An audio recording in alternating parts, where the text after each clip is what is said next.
cette couleur que vous voyez sur mes cheveux actuellement n'est absolument pas là par choix. J'avais acheté au début de la teinture semi-permanente qui me plaisait énormément. J'ai refait pendant apparemment une trop longue période. Du coup maintenant la couleur ne peut plus partir. C'est devenu terne et ça veut que rester comme ça. Mais c'est pas grave, c'est la vie qu'on a décidé de venir de toute façon.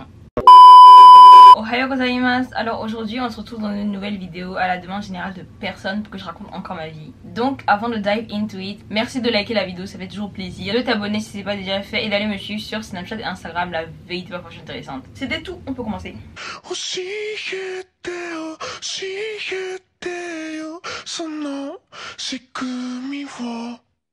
Comme c'est écrit dans le titre de la vidéo, j'ai raconté toutes les anecdotes marrantes qui me sont arrivées avec les catastrophes naturelles du Japon. Venant vivre au Japon, je savais que j'allais être confrontée forcément à certaines catastrophes naturelles comme les tremblements de terre, les typhons, etc.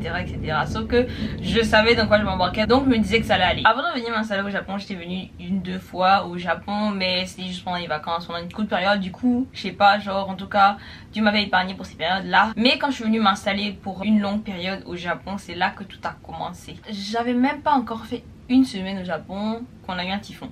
Du coup ça m'a jeté correctement en plein dedans. Je venais de retrouver l'appartement que j'avais loué qui était complètement vide. Quand je suis arrivée avec ma mère, on avait juste acheté un futon parce que mon lit allait prendre plus de temps à arriver, mais il fallait bien qu'on dorme quelque part. Du coup la maison était littéralement composée d'un futon, pas de frigo, pas de chaise, pas de fauteuil, rien du tout. Ça me dérangeait pas forcément parce que de toute façon je pouvais manger dehors, il y avait ma mère, donc j'avais pas encore commencé les cours vraiment, donc bon genre si je voulais travailler je pouvais très bien aller dans un café ou quoi que ce soit. On va dire que genre mercredi on a eu le test pour les placements dans les différentes classes de langue, puis vendredi on nous a dit ok les cours commencent. C'est pas, si je me trompe pas, jeudi on reçoit un mail pour nous dire qu'il y a un typhon qui arrive, donc c'est pas la peine de venir vendredi parce qu'on pourra pas faire les cours de toute façon. Moi toute contente, y a pas cours alors que ça vient de commencer, youpi, on s'amusait tout ça, faire la fête, on se promener dans le quartier pour apprendre à un petit peu connaître les rues. C'était sans compter sur la dangerosité des typhons. Parce que pour moi en fait, vas-y genre ils allaient prendre tout au premier degré alors qu'absolument pas si je savais. Moi je comptais à chaque fois manger dehors parce que j'aime pas quand la bouffe n'est pas totalement chaude ou totalement froide. Il y avait que dans la maison des petits trucs que ma mère avait payé pour grignoter vu qu'elle passait plus de temps à la maison comme moi. J'étais censée aller en école de langue. Vient l'heure maintenant du typhon. On voit que la situation commence doucement à se détériorer. C'est-à-dire que nous n'avons pas à manger, tout est fermé à côté. Si j'ouvre la vitre, je suis ravagée parce qu'il y a énormément de vent et il pleut énormément aussi. Sauf qu'il fallait bien aller acheter à manger au moins 2 minutes. Du coup, ce que j'ai fait avec ma mère, c'est qu'on avait déjà acheté les parapluies au préalable. Tous les restaurants sont fermés. Même la gare de train, elle était fermée. C'est la première fois que j'avais vu la gare fermée. Il pleuvait de fou. Mon parapluie s'est cassé. Qui m'a envoyé, je ne sais pas. J'avais acheté mon parapluie au Yakuen Shop. Donc évidemment, bon, ça n'avait pas de la qualité. Mais quand même, oui, j'ai trop foutu de ma gueule ce parapluie. Heureusement, il y avait encore un 7-Eleven ouvert. Du coup, bah, j'ai pu acheter quelques trucs à manger. Mais franchement il y avait littéralement rien dedans. Même le gars qui était à la caisse il nous regarde en mode vous faites quoi ici? Du coup après cette péripétie j'ai dû me démener pour rentrer à la maison parce que franchement genre tu pouvais pas, même le parapluie voulait se barrer, même moi en plus je suis fine comme une feuille, limite le vent voulait me prendre partir en fait. Déjà quand même d'habitude quand il y a énormément de vent ici c'est bien sûr moi genre je suis obligée de m'arrêter parfois, mais là avec en plus de la pluie elle avait été que je paye mon voler. Ce jour là même si je me rends pas compte, on est rentré à la maison plus tard, le vent a littéralement fait bouger l'appartement, genre franchement c'était trop bizarre. Pas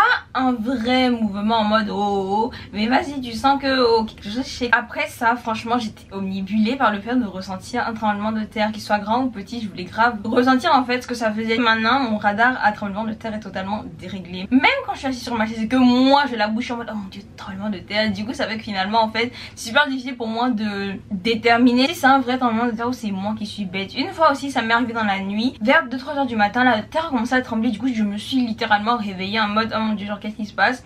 Mais après je me suis rendu compte que genre peut-être c'est moi parce que je suis bête. Du coup je me suis rendormie. C'est le lendemain en cours, ma prof nous a demandé si ça allait bien parce que hier il y a eu un énorme tremblement de terre. C'est ça que je me suis rendu compte que c'était un vrai, parce qu'au début je me suis juste rendormie en mode vas-y genre de toute façon c'est moi parce que tous les jours ça me fait ça. J'ai l'impression qu'il y a un tremblement de terre. Du coup maintenant je suis plus mes instincts. Un certain soir aussi là pour une fois j'étais vraiment réveillée, du coup j'ai pu voir que c'était un tremblement de terre. C'était pas moi qui était juste folle, mais il y en a eu un vraiment énorme. En fait il était quoi genre 2-3 heures du matin aussi et je sortais de la douche parce que m'était lavé à 2-3 heures du matin, voilà. Du coup j'étais vraiment juste avec ma serviette, une maîtresse protectrice sur la tête, et puis c'est pas, je sens vraiment le sol commencer à bouger, genre vraiment bouger. bouger. Je regarde le miroir et je sens que c'est bizarre la vérité. Sauf que je ne suis pas comme tout le monde. Au lieu de me dire Anne-Sara, habille-toi vite et cherche vas-y à te préparer pour certaines éventualités, non, Anne-Sara elle décide de quoi, de se dépêcher, de défaire ses tresses, aller chercher son outfit, comme si en fait j'avais trouvé mon gars là-bas, je sais pas. Vraiment, genre quand j'ai repris conscience de ce qui se passait, j'ai commencé à défaire mes tresses, me demander ce que j'allais porter, est-ce que j'avais le temps de faire mon eyeliner en 5 secondes parce que je sais que ça me prend du temps et tout, alors que c'est un putain de tremblement de terre. Tu sais, c'est grave, je peux mourir, mais au moins tu vas mourir belle ou bien. C'est pour ça qu'en vraiment je dis que s'il y a vraiment un problème au Japon, c'est l'une des premières à mourir parce que je suis une bouffonne. Normalement quand tu vis dans des zones comme ça à risque, c'est mieux d'avoir un sac avec des vêtements chauds, de la nourriture et tout ça, mais moi on va dire que ce sac est en construction, voilà. Je ne lis pas de me faire zo quand il y a un tremblement de terre, mais mon kit de survie est en construction. Oui, je suis ce genre de personne, je vais mourir vite. En parlant de choses inconscientes même à ne pas faire pendant les tremblements de terre, ça c'est pour tous les gens que je côtoie à qui j'ai raconté cette histoire mais qui ne m'ont jamais rien dit. Après ce qui s'était passé avec ce gros tremblement de terre là, j'ai parlé avec une amie et je lui ai raconté la situation, que ouais, que je suis en train de me dépêcher de vraiment me bonbonner histoire de partir et tout ça. Et qu'en fait moi tous les soirs ce que je fais c'est que genre avec du parfum comme ça, si il se passe un événement et que les pompiers doivent venir me secourir, au moins les pompiers vont dire ah tu vois elle sent bon elle. Pourquoi pas? Au moins ils vont se dire ah tu vois elle a fait un effort pour nous, elle sent bon. Voilà. Sauf que cette amie en question, elle m'a dit que de toute façon, si par exemple j'ai de la fumée ou autre chose, les pompiers vont pas réussir à sentir mon parfum parce que déjà que les parfums de femmes ça dure pas vraiment, mais en plus de ça il y aura de la fumée et tout et ça va forcément prendre mes vêtements et tout ça. Et quand elle m'a dit ça, mais la révélation, je me suis levée, je suis allée regarder le miroir mais je me suis dit man ça tu es bête. Alors franchement qui fait ça? Déjà qui je me parfume avant de dormir juste pour les pompiers, mais on sait jamais sur qui on tombe. Du coup moi je préfère le préparer à tout moment. Sauf que voilà, on vient de me dire que non, que je faisais ça, ça ne servait à rien dans toutes les situations. Et il y a plein de gens que je connais à qui j'ai raconté l'histoire. Il y a plein de gens qui savent comment dormir avec du parfum. Pour ceux qui vont me secourir comme ça, ils vont se dire que j'ai fait un effort pour eux. Et ils m'ont jamais rien dit. Personne ne m'a jamais rien dit que oui, que Anne-Sara ça servait pas à grand chose parce que ton parfum n'allait pas sentir assez fort pour qu'il voit une différence. Du coup ça veut dire que vous tous qui ne m'avez jamais rien dit, vous êtes des hypocrites. Ça vous êtes bêtes comment ça, vous êtes des hypocrites. Mais c'est très méchant en tout cas. Donc moi j'étais là, je gâchais mon parfum pendant des années pour rien. Ouais, je vous aussi, c'est pas sérieux du tout. Franchement on est là, puis vous faites les bises comme ça. Mais franchement avec tout ça j'en viens de me demander est-ce que je survivrais s'il y avait vraiment un gros tremblement de terre. Parce que vu comment je me comporte là, je vais pas survivre. C'est qui décide d'aller se bonbonner au lieu de s'habiller rapidement pour essayer d'évaluer la situation au cas où? Il y a de quoi se poser des questions. Mais de toute façon ça arrive pas si souvent que ça. Quand tu viens vivre au Japon, attends-toi à par année ressentir au minimum 2 tremblements de terre. Après ça dépend des villes, des bâtiments dans lesquels on se trouve au moment où ça se passe, mais je dirais que globalement ça passe. Mais je vais quand même mourir.